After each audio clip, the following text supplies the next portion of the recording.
नमस्कार स्टूडेंट्स, मैं के सर आपकी जीएस की हिस्ट्री क्लास में। कल की क्लास आप लोगों ने देखी होगी। कुछ टेक्निकल प्रॉब्लम के कारण लास्ट में कुछ वीडियो के पार्ट कट गए थे, जिनको मैं स्टार्ट में आपको बता देता हूं।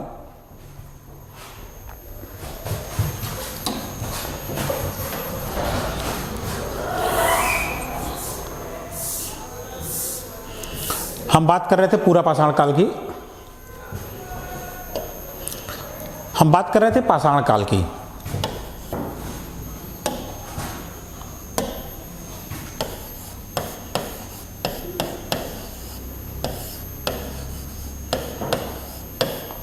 इसका समय बहुत लंबा है। इस पाषाण काल को भी 3 भागों में बांटा गया है। ए पूर्व पाषाण काल, मध्य पाषाण काल और उच्च पाषाण काल। पूर्व पाषाण काल को पूरा पाषाण काल, निम्न पाषाण काल, निम्न पूरा पाषाण काल कहा जाता है। समय की बात करेंगे तो मैंने पहले ही कहा था कि समय में काफी अंतर है। ये पूरा पाषाण काल ही हमारा 5 लाख, कहीं इतिहासकार इसको अज्ञात बताते हैं, मतलब जब से स्टार्ट हुआ है समय। हम यहाँ पर आपको 5 लाख बता रहे हैं, लेकिन कहीं का आपको ये अज्ञात कहा जाएगा। अज्ञात से मतलब कि जब से स्टार्ट हुआ है तब का समय आ रहा है। मैंने आपसे पहले ही कहा था कि जो भी बुक में दिया गया है ये बहुत लंबा इतिहास है, इसमें कुछ भी सही और कुछ भी गलत नहीं है। लेकिन हाँ, अप्रोक्सीमेटली, क्योंकि कार्बन डेटिंग की डेट अलग होती है, इतिहासकार को उत्खनन की डेट अलग होती है, इसलिए हम इस डेट पर नहीं जाते हैं। इस डेट की एक्यूरेसी कभी भी नहीं पूछी जाती किसी भी एग्जाम में। हाँ, एक लमसम मोटा आइडिया पूछा जाता है, जो कि आप ऑप्शन देखते ही कर लेंगे। एक करीब 5 लाख के समय का समय आता है। 5 लाख तक का आता है। 5 लाख से 1 लाख। दूसरा आता है हमारा मध्य पूरा पाषाण काल, 1 लाख से 40,000। और तीसरा उच्च पूरा पाषाण काल आता है 40,000 से 10,000। 10,000 आता है। एक कल का बचा हुआ पार्ट था। आज हम बात करेंगे निम्न पूरा पाषाण काल की, यानी इसकी बात करेंगे। पूरा निम्न पूरा पाषाण, हम इसकी बात करेंगे। आप देखेंगे इस काल को पूर्व पाषाण काल या पूरा पाषाण काल भी कहा जाता है। स्टूडेंट, जो लोग चैनल पर नए हो, चैनल को सब्सक्राइब कर लें और वीडियो को लाइक और शेयर कर लें।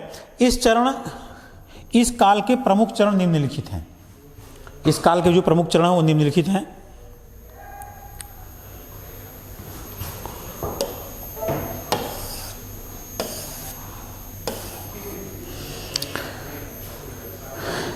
चापर चॉपिंग पेबुला संस्कृति, जो कि हमारा समय था 5 लाख से 40,000, 1 लाख तक का समय था, उसको भी 2 भागों में बांटा गया है। ये 2 भाग जो बांटे गए हैं वो आपको हथियारों के प्राप्त होने की स्थिति के आधार पर, कैसे हथियार किस स्थिति में बने थे, उस आधार पर इन काल को बांटा गया है। पहला है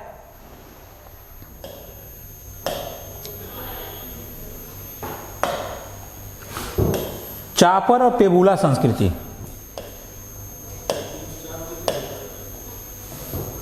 चॉपर,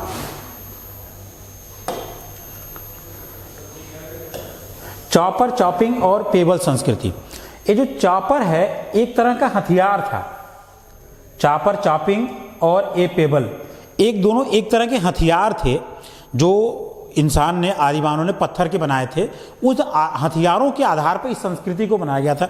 चॉपर मतलब आप भी देखते हैं, चॉपर मतलब एक लंबा सा नोकीला सा होता है। एक नोकीला सा धारदार हथियार होता है जो कि इंसान उसमें बनाया था, तो उसको चॉपर बोलते हैं, लंबा सा था। और पेबल भी होता था, जब उसमें पतले पतले नोकीले बन जाते थे, पेबल संस्कृति बनती थी। तो इन हथियारों का आधार पर, और हैंड एक्स मतलब हाथ की कुल्हाड़ी जो प्राप्त हुई थी, वो दूसरी कुल्हाड़ी प्राप्त हुई थी हाथ की, उसको हैंडेक्स संस्कृत कहते हैं। इस जो हमारा पूरा पाषाण काल था, इसको इन्हीं दो भागों में बांटा जाता है। अब ये हथियार कहाँ कहाँ मिले थे, चॉपर चॉपिंग मैंने बता दिया, अभी और आगे बताएंगे। हैंडेक्स मतलब हाथ की कुल्हाड़ी संस्कृति कहा जाता था। जब हाथ की कुल्हाड़ी, जब इंसान हाथ में कुल्हाड़ी लेकर शिकार कर, शुरू तो पत्थर लेकर शिकार, आपने पहले वीडियो में देखा होगा, तो पत्थर लेकर शिकार करता था, लेकिन बाद में हाथ में कुल्हाड़ी लेकर चलने लगा।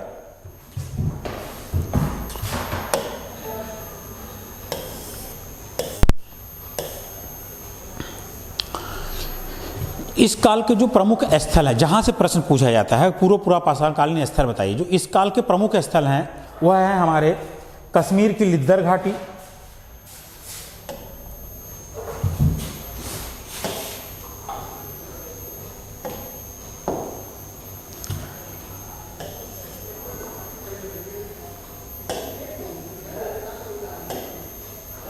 कश्मीर की लिद्दर नदी के किनारे पहलगांव नामक एक गांव है जहां पे हाथ की कुल्हाड़ी एक प्राप्त हुई है। उसके बाद जो मौसम था, जब हम क्लाइमेट की बात करेंगे तो क्लाइमेट पहले ज़्यादा ठंडा था और वह धीरे धीरे गर्म हो रहा था, इसलिए जो पुराना समय था उसको हिमयुग भी कहा जाता था। हालांकि अब भी धीरे धीरे मौसम गर्म हो रहा है, अब हम प्रदूषण का असर मानते हैं, लेकिन शुरू से ही असर रहा है कि शुरू में ठंडा था। मैमथ आपने नाम सुना होगा, एक खतरनाक हाथी बड़ा होता था, तो उसके भी जीवाश्म पाए गए हैं। तो पहले का मौसम ठंडा था जिसे हिमयुग कहा जाता था, अब मौसम धीरे धीरे गर्म होने लगा था, जिसकी वजह से मानव के रहन सहन, खान पान और हथियारों की प्रकृति में भी अंतर होने लगा था। पूरा पाषाण काल में अत्यधिक ठंड के कारण कश्मीर में इस काल के कारण उपकरण प्राप्त हुए थे। राजस्थान में लूनी नदी के आसपास का क्षेत्र, जो राजस्थान का क्षेत्र है, राजस्थान में आप देखेंगे पूरा पाषाण काल, निम्न पूरा पाषाण काल और सारी चीज़ों सारे काल के लक्षण देखे जाते हैं, और यह समय के साथ जगह जगह बदलता रहता है। तो जो लूनी नदी के आसपास का क्षेत्र था, यहाँ पे कई पाषाणकालीन बस्तियाँ पाई गई हैं, और लूनी नदी का उद्गम स्थल कहीं के पूछ देता है। लूनी नदी का उद्गम स्थल अरावली नदी के क्षेत्र में हुआ है, यही बात करेंगे।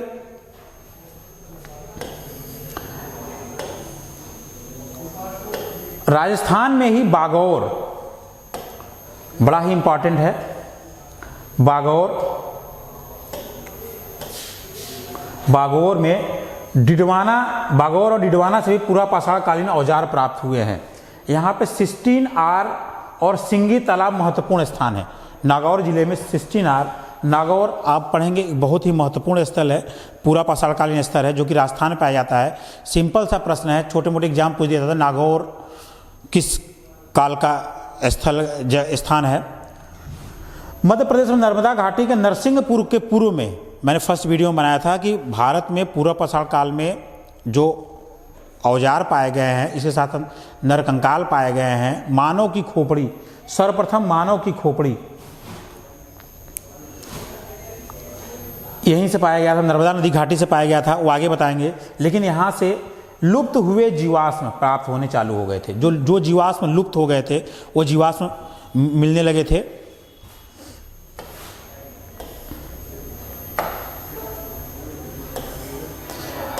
नर्मदा घाटी के हथनौरा ग्राम से मानव की सर्वप्रथम खोपड़ी प्राप्त हुई थी। खोपड़ी के प्रमाण मिले हैं। भोपाल के दक्षिण में भीमबेटका बहुत महत्वपूर्ण स्थान है। पूरा पाषाणकालीन स्थानों में भीमबेटका बहुत ही महत्वपूर्ण स्थान है।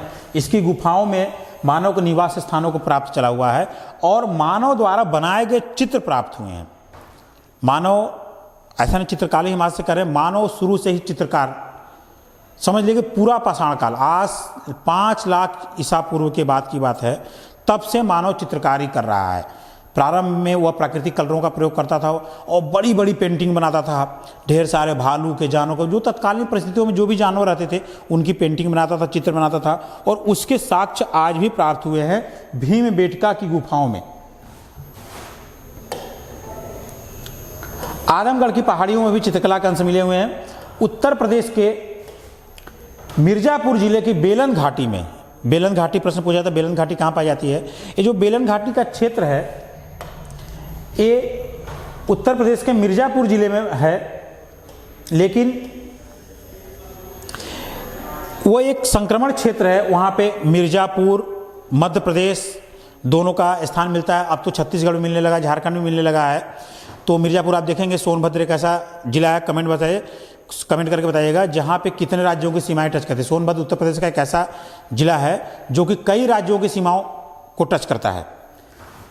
तो बेलन घाटी में पूर्व पाषाण काल से लेकर नव पाषाण काल तक के उपकरण प्राप्त हुए हैं, यानी कि तीनों काल के क्रमबद्ध रूप से बेलन घाटी एक ऐसा जगह है और बड़ा ही महत्वपूर्ण। आगे देखेंगे जो मिर्ज़ापुर का बेलन घाटी के क्षेत्र है वो इलाहाबाद, कौशाम्बी, मिर्ज़ापुर ये पूरा लेकर के है। मध्य प्रदेश का भी सिंगरौली क्षेत्र इसी में आता है, मध्य प्रदेश का सिंगरौली क्षेत्र भी इसी में आता है। ये पूरा का पूरा पाषाणकालीन, पूरा का मध्य पाषाणकालीन और नव पाषाणकालीन तीनों काल के, तीनों समय के स्थल यहाँ पे हैं इस बेलन घाटी में।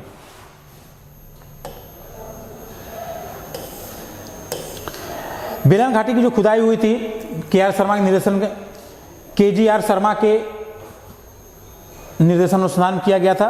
बेलन में लोहरा नाला इस काल के निर्मित मात्र देवी की, देखिए लोहरा बेलन क्षेत्र में ही लोहरा नाला में इस काल में मात्र देवी की मूर्ति प्राप्त हुई थी। मात्र देवी की मूर्ति यानी कि मनुष्य मूर्ति बनाना भी स्टार्ट कर दिया था। हम देखते हैं, वीडियो को ज़्यादा लंबा नहीं करेंगे क्योंकि कुछ टेक्निकल प्रॉब्लम आ रही है। 20 मिनट को हम अगर वीडियो को ज़्यादा लंबा कर रहे हैं तो कुछ टेक्निकल प्रॉब्लम आ रही है, इसलिए हम थोड़ा सा जल्दी चलेंगे। दक्षिण भारत में जो संस्कृति पाई जाती थी उसे मद्रास संस्कृति कहा जाता है। मद्रास संस्कृति इसलिए कहा जाता है क्योंकि रॉबर्ट फ्रूट ने सर्वप्रथम 1863 में 1863 में मद्रास के पास पल्लवरम नामक स्थान से प्रथम हैंडेक्स प्राप्त किया था। और मद्रास के बगल में ही एक अंतरिपक्कम स्थान है, वहाँ पे भी पूर्व पाषाणकालीन स्थल के औजार पाए गए थे, जिससे इस पूरी संस्कृति को मद्रास, दक्षिण भारत की जो संस्कृति, इसको मद्रास संस्कृति भी कहा जाता है।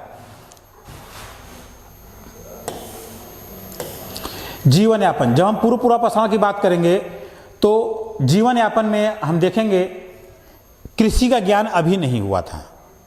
कृषि ज्ञान अभी नहीं हुआ था, मनुष्य अभी भी आखेटक था और इसके अंत में थोड़ा सा खाद्य संग्राहक बन गया था। लेकिन अभी भी मनुष्य जो है उसका मुख्य कार्य आखेट करना ही था। पशुपालन की शुरुआत भी नहीं हुई थी, खेती की भी शुरुआत नहीं हुई थी। मानव को आग का ज्ञान हो चुका था, पूर्व पाषाण काल में ही मानव को आग का ज्ञान हो गया था, लेकिन अभी भी आग को कंट्रोल नहीं कर चुका था। मनुष्य आग को नियंत्रित नहीं कर सका था। और आग की मैं आपको बता दूं, जो आग का सर्वप्रथम साक्ष्य मिला है वो चाइना की एक गुफा में मिला है। मैं उस गुफा का नाम अभी मेरे ध्यान से उतर रहा है, अचानक मुझे याद आ गया, मैंने पहले से याद किया था।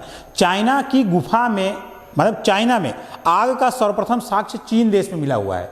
चीन देश में मिला हुआ है। सर्वप्रथम चित्रकारी पूर्व पाषाण काल में भीमबेटका में देखने को मिली। तो चित्रकारी जो थी सर्वप्रथम जो भीमबेटका है वहां पर देखने को मिली। वहां पे ढेर सारे प्रागैतिहासिक शैल्याश्रय मिले।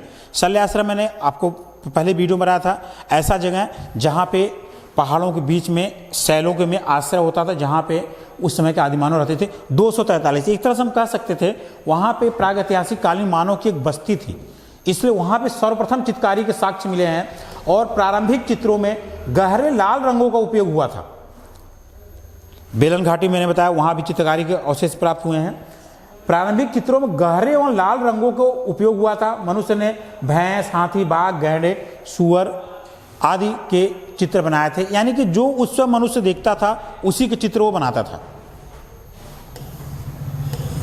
अब हम मध्य पूरा पाषाण काल की बात करेंगे तो मध्य पूरा पाषाण काल जो समय था यह पूर्व पूरा पाषाण काल, और अब हम बात करें, अब हमारा पूरा पाषाण काल का जो पोर्शन था वो खत्म हो गया। अब हम मध्य पूरा पाषाण काल की बात करेंगे। मध्य पूरा पाषाण काल, इस काल में क्वार्टजाइट पत्थर के स्थान पर जैस्पर, मैं थोड़ा कंफ्यूज हो गया था, मैं मध्य पाषाण काल में आ गया था। क्वार्टजाइट पत्थर यानी कि पूर्व पाषाण काल में जो पत्थर प्रयोग होता था वह क्वार्टजाइट पत्थर प्रयोग होता था, लेकिन अब उसके स्थान पर जैस्पर का प्रयोग होने लगा। ऐसा इसलिए होता है क्योंकि अब हथियारों की संरचना बदल गई।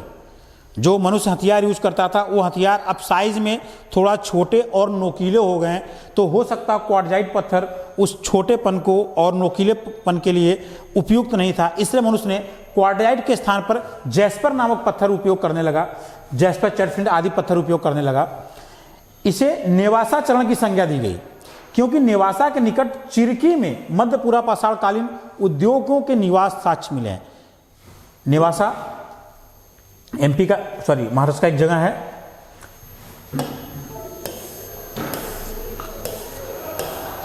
नेवासा महाराष्ट्र का एक जगह है जहां पे मध्य पूर्व पाषाण कालीन एक बस्ती प्राप्त हुई है और एक उद्योगों का कारखाना प्राप्त हुआ है। अन्य प्रमुख क्षेत्रों में जम्मू कश्मीर, मध्य प्रदेश, उत्तर प्रदेश, गुजरात, उड़ीसा, पश्चिम बंगाल और आंध्र प्रदेश, कर्नाटक इत्यादि हैं। बिहार के सिंह भूमि में पलामू जिला, उत्तर प्रदेश में चकिया मिर्जापुर जिला, मध्य प्रदेश में रायसेन जिला और हिमाचल में ब्यास, बाणगंगा तथा सिरसा घाटियों में उपकरण प्राप्त हुए हैं मध्य पूर्व पाषाण काल के। अब हम बात करेंगे उच्च पूर्व पाषाण काल की। यह हिमयुग की अंतिम अवस्था थी। इसके दो लक्षण थे। पहला था अब यहाँ पे जो नए चमक उद्योग की स्थापना, यानी कि जो उद्योग अब जो हमारे हथियार बन गए थे पहले की अपेक्षा चमकीले बन गए थे, पॉलिशदार बन गए थे। दूसरा, आधुनिक होमो सेम्पियस मानव का उदय हो चुका था उच्च पूर्व पाषाण काल में। मैंने फर्स्ट वीडियो बनाया था कि जो आधुनिक मानव है, वर्तमान मानव होमो सेम्पियस, इसका उदय उच्च पूर्व पाषाण काल में हो चुका था। अब हम बात करते हैं मध्य पाषाण काल की। मध्य पाषाण काल पूरा पाषाण काल और नव पाषाण काल का एक संक्रमण क्षेत्र होता है, यानी कि कुछ ऐसी चीज़ें जो पूरा पाषाण काल में सीखने की प्रवृत्ति में नव पाषाण काल का प्रारंभिक और पूरा पाषाण काल का अंतिम अवस्था था, यहाँ पे संक्रमण क्षेत्र कहा जाता था। यह पूरा पाषाण नव के बीच का संक्रमण क्षेत्र था। इसकी विषय जानकारी सन 1857 में सीएल कार्लाइन ने दी थी। विंध्य क्षेत्र के उपरांत देश के अन्य स्थानों में भी पाषाण कालीन उपकरण मिले हुए हैं। प्रमुख स्थल की बात करेंगे, यहाँ पर महत्वपूर्ण बस्ती तिलवाड़ा है। तिलवाड़ा में दो संस्कृतियों के चरण पाए जाते हैं। पहला देखिए आप, सूक्ष्म औजारों का साहित्य। मध्य पाषाण काल की बात करेंगे, हथियारों के आकारों में कमी आई थी, हथियार छोटे हो गए थे और चाक के बने हुए मिट्टी के बर्तन तथा लोहे के टुकड़े प्राप्त हुए थे। लोहे के टुकड़े प्राप्त होने से आप यह मत समझिएगा कि लोहे का खोज हो चुका था, लोहे का आविष्कार हो चुका था, अभी भी यह तर्क का विषय है। लेकिन वहाँ पे लोहे के टुकड़े प्राप्त हुए थे। वो कब के थे?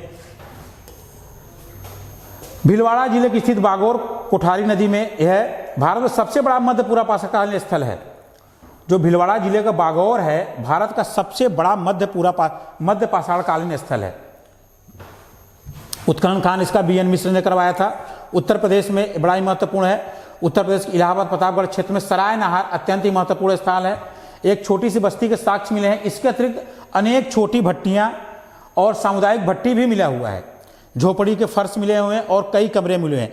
यहाँ पे स्तंभ गर्त आवास के प्रमाण मिले हैं। स्तंभ गर्त आवास की मैं बात करूँगा, एक पिलर खड़ा कर दिया जाता था, एक पिलर खड़ा कर दिया जाता था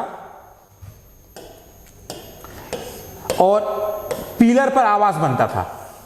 स्तंभ गर्त, पिलर पे जमीन के नीचे जमीन पर भी पिलर पर आवास बनता था, इसे स्तंभ गर्त आवास कहा जाता है।